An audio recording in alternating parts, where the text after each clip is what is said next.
Okay, for the next 50 minutes, we're joined by Dr. Jerome Corsi here as we simulcast at prisonplanet.tv with a radio show.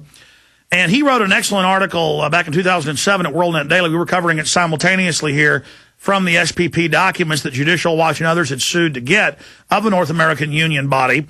And they kept saying, we're going to use pandemic flu, economic crises to bring in the North American Union, but this is secret from the public. We've got to keep this secret from the public. And they went over how the World Health Organization under this treaty agreement with Mexico and Canada would be in charge. Now we see that in the news. Mainstream news is now reporting what we reported and what Dr. Corsi is reporting, that this is the great time for the New World Order and globalism because it is now out in the open. So to break this down and his overall take on this fear-mongering distraction that's been used to get all the other real news out of the headlines is Dr. Jerome Corsi, best-selling author and writes for WorldNet Daily. Doc, thanks for coming on with us. Hi, Alex. Great pleasure to be with you. Thank you.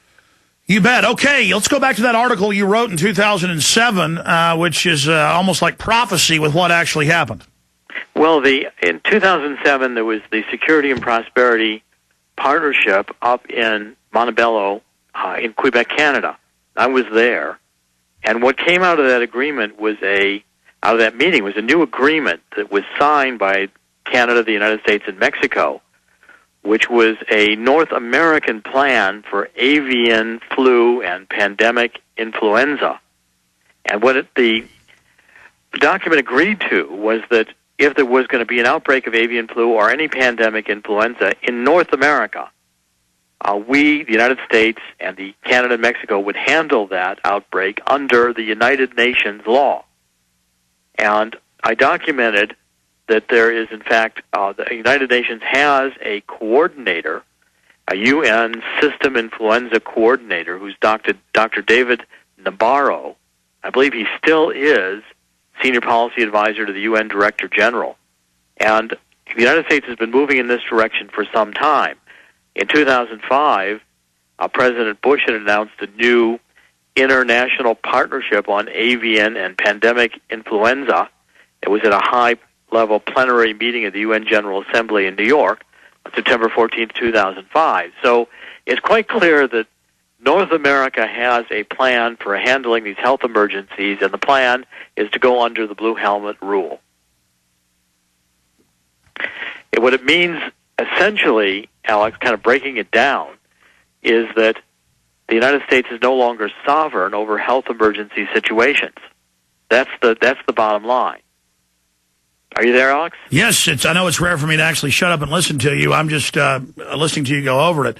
Please continue. And in fact, the agreement is still on the SPP website. If you take a look at the SPP, www.spp.gov, and you search for the Montebello Conference, until very recently, and I think it's still there today, you can read the agreement that was signed. So, I mean, it's clear that this is an international agreement, and that President Bush has made U.S. management of a true pandemic situation subservient to international law. Now, I want to expand on that because, I mean, it's one thing to read you writing about this a couple of years ago from the documents. You know, you and I and others have researched it. We know it's true. It's another thing to see Reuters, you know, with UN in control of global pandemic, UN telling Mexico, U.S., Canada, Europe, China what to do. This is more just acclamation, and that's part one I want you to comment on. Then part two, Fox, CNN, MSNBC, CBS, all, yes, martial law is a good thing. Forced inoculation is a good thing. We may lock down U.S. cities, but we're going to leave the borders open. How ridiculous is that? Well, and as I pointed out, by the way, it is on the spp.gov website. I just found it under the Montebello Conference.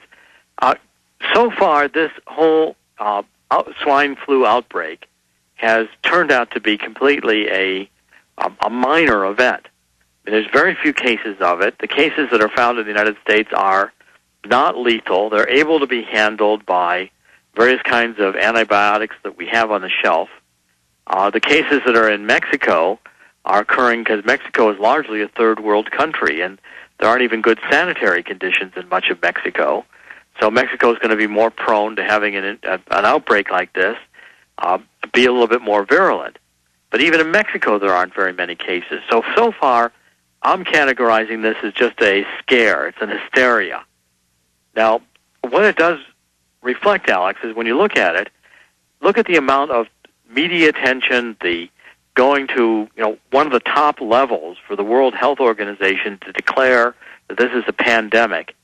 All the quarantining that's going on in Mexico, the preparations are clearly in place for the governments in North America to use a pandemic fear, saying, oh, it's 1918 again. There's going to be 30 million people that die worldwide, like happened at the end of World War II with the flu that spread across the world at that time. World War I, yeah. World War I, 1918. But there's no evidence whatsoever that this current outbreak is any more than hysteria. Well, Doc, I didn't know what your view on this would be, but it's identical to mine. Yeah. Day one, I said this is a hoax, this is a fraud, but they're using this as a beta test to prepare for martial law. And then they've basically come out and said that, we know a mega flu is coming in the next 6 months or so, the head of Homeland Security said, and others. And this was a good drill for us. And, we are going to have to forcibly inoculate you and lock down cities. This is perfect to have this while society collapsed, while the offshore banks, and now Bloomberg reports, have stolen 14 plus trillion. It's now over 12 trillion. Last time it was 12 trillion. Every few months we learn the next, horrible number, over $1 trillion a month. In the last 6 months since the banker takeover, it's now 14 plus trillion in what they've committed to or spent. And this is a perfect cover. Now, every time a nation rebels or resists, we got to lock everything down. A flu popped up, whether it kills people or not. I mean, this is amazing. Well, also, Alex, one of the other parts of this that is important to note is that it's been accepted in the mainstream media that all of this is just normal. In other words, the possibility of government coming in and shutting down schools, of issuing quarantines, even possibly martial law or sequestering people who show up as being somehow or other showing symptoms of this disease. No, they've been setting up the tent cities. They've been setting it, exactly, and acting it's a dry run. Do you think this is a dry run? It certainly has the characteristics of being a dry run because, this much hysteria. I know it's an hysteria at this point because the cases aren't developing. We've had everybody scared, and, including my own family, frightened to death that this is going to be something that, we need to take exceptional measures over. And truthfully, there's been one death in the United States from this entire And that was somebody from Mexico City. From Mexico City, we've got 300 million people now in the United States, and we have one death of someone who came from Mexico City, and yet we have nightly news reporting and the White House coming out with special announcements. We have the military involved. I also, Alex, have done a series of reports on U.S. NORTHCOM. And U.S. NORTHCOM, which is a combatant military command that is tasked with handling U.S. emergency situations. And U.S. NORTHCOM has drilled and done exercises on pandemic influenza outbreaks. So the preparation's all there. Yeah, stay there. Recap that when we come back. I mean, you wrote the book on this 2 years ago, and now it's happening. And then I said last Saturday, now 8 days ago, I said, watch. They're going to say, this thing's going to mutate. It's in the fall. We may need martial law. And that's now what they're saying. And these guys are so predictable. Dr. Corsi, stay with us. It's Home Game. And that's spelled HOMEGAIN.com. HOMEGAIN.com. You can go there for free, find out how much your house is worth, how much it's listed for. They've been around for 10 years. I'd used this service before I even got them as a sponsor when we were moving a few years ago. And they have a home sale maximizer that tells you the least expensive repairs to do to your home or upgrades that'll give you the best resale value. Just an amazing site, HOMEGAIN.com, homegain.com. That's HOMEGAIN.com. Or click on the Infowars.com banner. It's Max, little orange gorilla. Ladies and gentlemen, we are under United Nations control via treaty during biological releases. And the executive is over the Congress under PED 51, something Dr. Corsi's also reported on in depth. But then we cover in my films in-game blueprint for global enslavement, and others.